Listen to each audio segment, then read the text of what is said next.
Hello and good evening. Welcome to News Watch at 6. I'm Tiger DeMello. Tonight we start your broadcast outside the Raleigh County Courthouse, where after 6 years of delays, 3 weeks of the trial, and it only took the jury 2 hours to decide that Natalie Cochran was found guilty of first-degree murder. This has been a very long, hard battle. For Donna Bolt and her husband, Eddie, the outcome was a relief. We'd just like to say we thank everybody for your prayers. It's been a long time coming. February the 11th of 2025 will be 6 years that Michael Brandon has been murdered. On the defense side, the verdict was shocking. Quite frankly, I'm in shock. I didn't think there was a valid basis for finding him guilty, but that is what the jury decided. For the prosecution, though, the verdict was exactly as expected, and the jury's relatively short deliberation period shows how convincing its case was. I think it shows how Ashley Acorn put it together at the end. Now that the verdict is in, both sides are able to reflect on what aspects of the case were the most effective on the jury. Natalie Cochran was accused of murdering her husband with insulin in February of 2019. She is currently serving a federal prison sentence for a Ponzi scheme that she ran, defrauding friends and family. According to the defense, those past financial crimes likely played a role. I believe it heavily weighed in their decision.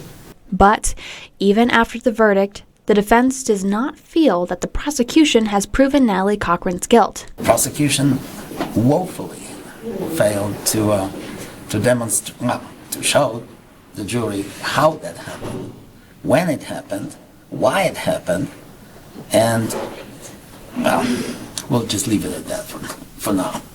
According to the state, the evidence was overwhelming. During the trial, a neighbor testified that she gave Natalie Cochran a vial of insulin on the day Michael Cochran collapsed. Additionally, expert witnesses testified that based on their review of Michael's medical records, homicide by injection of insulin is the only explanation that makes sense. But one of the biggest pieces, a text that was sent from Michael's phone after he collapsed, one he could not have sent since he was unconscious. With so many pieces of information, it takes time to sort all that through.